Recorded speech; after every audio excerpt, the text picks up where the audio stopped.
रावणले मनुष्य समाजलाई भुसुना समाज भन्दा पनि तुच्छ मान्दथ्यो। भुसुना समाज भन्दा पनि तुच्छ मान्दथ्यो। कसरी? जब रावणले तपस्या गरिरहेको थियो, ब्रह्माजी प्रकट हुनुभयो। ब्रह्माजीसँग रावणले अमर बनाइदिनको लागि प्रार्थना गर्यो, वरदान माग्यो। त ब्रह्माजीले भन्नुभयो, बाबु अब म आफै अमर छैन, अब तिमीलाई कसरी अमर बनाऊ? त्यसपछि रावणले ट्रिक लगायो।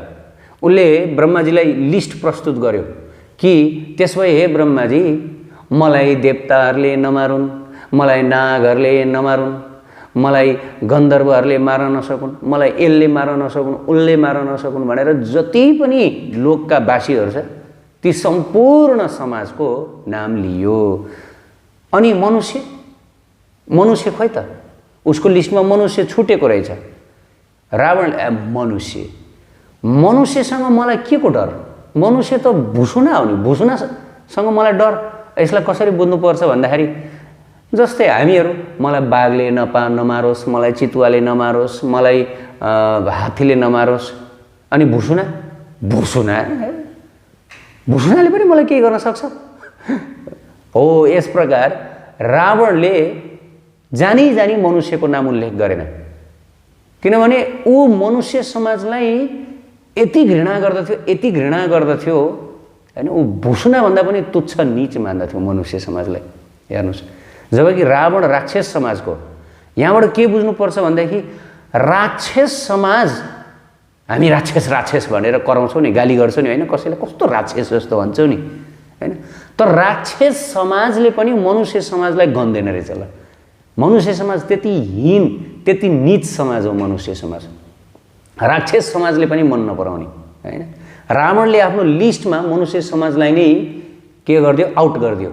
सबै समाजको नाम उल्लेख गर्यो उसले होइन।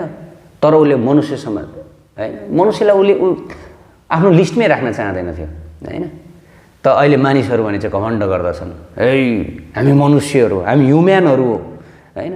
मनुष्यले जतिसुकै विकास गरोस्, जतिसुकै उन्नति गरोस्, जतिसुकै प्रगति गरोस्, यो मनुष्यको उन्नति, प्रगति, विकास यो भुसुना हो कि यो सबै होइन। यो भुसुना हो, यो केही पनि होइन वास्तव भन्नुपर्दाखेरि। मनुष्य भनेको यति हीन समाज हो अन्य समाजको तुलनामा होइन।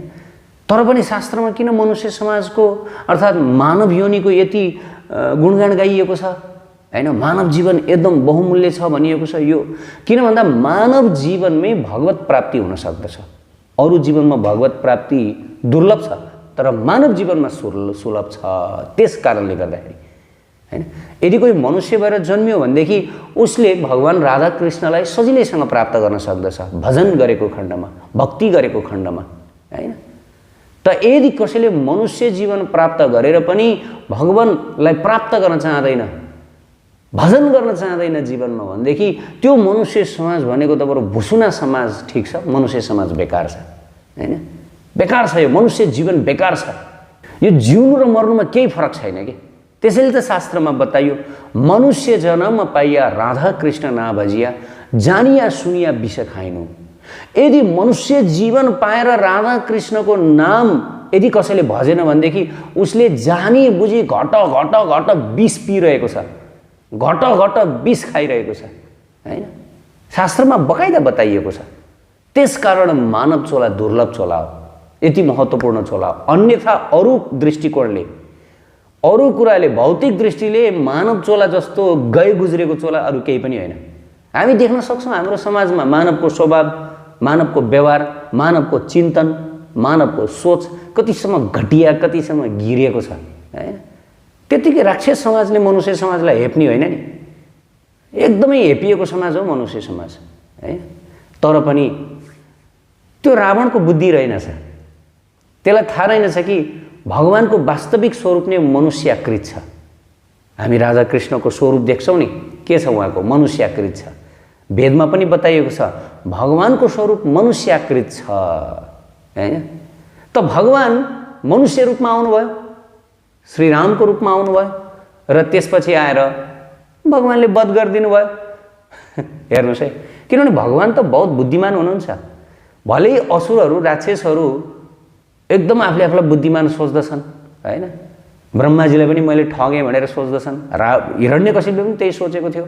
ल अब मैले ब्रह्माजीलाई ठगेँ, ब्रह्माजीले मलाई तँ अमर बन्न सक्दैनस्, म त अमर छैन भने पनि के त, म आफ्नो ट्रिक लगाएर अमर बनिहाल्छु नि भनेर चाहिँ उसले हिरण्यकश्यपले के वरदान मागेको थियो, म अब आकाशमा पनि नमरौँ, जमिनमा पनि नमरौँ, म होइन कुनै पशुबाट पनि नमरौँ, मनुष्यबाट पनि नमरौँ, म दिनमा पनि नमरौँ, म रातमा पनि नमरौँ। त यस प्रकार उसले बुद्धि लगाएर उसले वरदान मागेको थियो। तर उसको बुद्धिभन्दा भगवानको बुद्धि कहाँ हो है।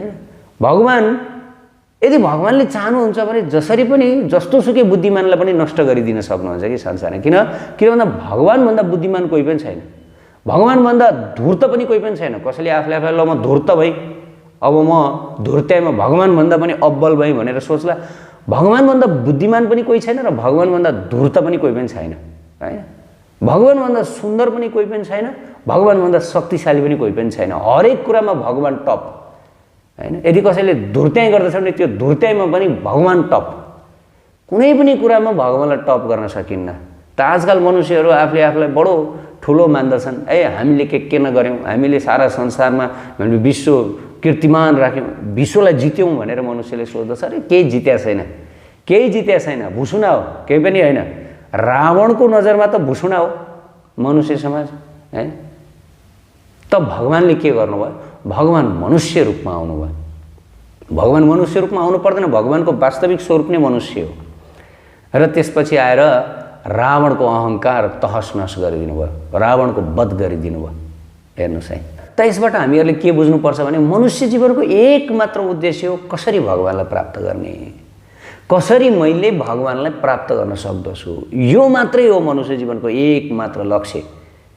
तर अहिले हामी समाजमा देख्न सक्दछौँ मनुष्यले वास्तविक जुन मनुष्य जीवनको लक्ष्य छ त्यो लक्ष्यलाई साइड लगाएर मनुष्यले त्यो अनावश्यक लक्ष्यहरू जीवनमा बनाइरहेको छ, जुन लक्ष्य बनाएर काम छैन। वास्तवमा मनुष्य जीवनको एकमात्र लक्ष्य हुनुपर्दछ मैले कसरी राधा कृष्णलाई प्राप्त गर्न सक्दछु, दिव्य भगवानलाई। तब मात्रै मनुष्य जीवन सार्थक बन्दछ, मनुष्य जीवनले सम्मान प्राप्त गर्दछ, मनुष्य जीवनको महिमा उज्जवल हुन्छ होइन। यो भौतिक प्रगति गरेर मैले के नगरेँ भनेर नाक ठुलो बनाउनु होइन, ठुल्ठुलो घर बनाएर, ठुल्ठुलो पुल बनाएर, ठुल्ठुलो बाटो बनाएर भौतिक उन्नति प्रगति गरेर मनुष्य जीवनको महिमा बढ्दैन होइन। यसले मनुष्य जीवनको महत्त्व राख्दैन हैन। मनुष्य जीवनको वास्तविक महत्त्व भनेको त मानुषम जन्मम अर्थतम अनित्यम अपि हधेर, भागवतमा पनि त्यही बताइयो कि मनुष्य जन्म अरू पशु पक्षीहरू जस्तै अनित्य छ, मर्नेवाला छ, नष्ट हुनेवाला छ, मलमूत्रले भरिएको छ। तर पनि यो मानव जन्म दुर्लभ छ। किन दुर्लभ छ? किनकि यही मानव जन्ममा भगवत प्राप्ति गर्न सकिन्छ, अरू जन्ममा भगवत प्राप्ति गर्न बहुत दुर्लभ छ हैन। किनकि भगवानको आकृति र मनुष्यको आकृति एउटै छ, गुणमा फरक छ। गुणमा मनुष्य भौतिक हो, जड हो, तर भगवान दिव्य हुनुहुन्छ राधा कृष्ण हैन। तर पनि आकृति एउटै भएको कारणले गर्दाखेरि हामीले भगवानको सेवा गर्न सक्दछौँ, रिलेट गर्न सक्दछौँ आफूलाई हैन। जब पनि हामी राधा कृष्णको लीला हामी सुन्दछौँ तब हामीलाई लाग्छ कि म पनि त्यो लीलाको एक सहभागी हुँ कि, अथवा त्यो लीलाको म पनि एउटा अंश हुँ कि भन्ने हामीहरूलाई त्यो फिलिङ आउँछ। किन भन्दाखेरि भगवानको त्यो लीलाहरू नर्वत छ, अर्थात् हेर्दा मनुष्य लीला जस्तो छ, तर मनुष्य लीला होइन, मनुष्य लीला होइन। त्यसकारणले गर्दा यो जडवादीहरू भ्रमित हुन्छन् भगवानको लीलामा, अनि आफ्नो मनुष्य बुद्धि लगाइहाल्छन् हैन। यस्तो भयो, उस्तो गरे, गोपिनीहरूसँग यस्तो गरे, ऊ यस्तो गरे भनेर चाहिँ मान्छेहरू के गर्दछन्, भगवानको लीलामा अंकुश लगाउने कोसिस गर्दछन्, मनुष्यको बुद्धिले सोच्दछन्। तर मनुष्य लीला होइन, हेर्दा मनुष्य लीला छ तर मनुष्य लीला होइन। हेर्नुहोस् है, यो बुझ्नुपर्छ। किनभने भगवानको वास्तविक स्वरूप मनुष्याकृत हो। त्यसकारणले हामीले भगवानसँग रिलेट गर्न सक्दछौँ, भगवानलाई वस्त्र लगाइदिन सक्छौँ, भगवानको सेवा गर्न सक्दछौँ, आफूलाई म भगवानको हुँ भन्न सक्दछौँ। यस कारणले गर्दाखेरि मानव जीवन त्यति मूल्यवान हो कि मनुष्य यति सौभाग्यशाली छ। किनकि मनुष्यले भगवानको स्वरूप प्राप्त गर्यो हैन। यो स्वरूप किन प्राप्त गर्यो?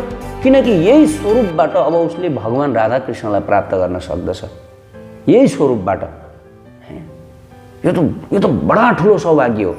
अन्यथा मनुष्य बेकार हो यदि भगवानको भक्ति गरेन भने, भगवत प्राप्तिलाई जीवनको लक्ष्य बनाएन भने मनुष्य जीवन भुसुना भन्दा पनि नीच हो।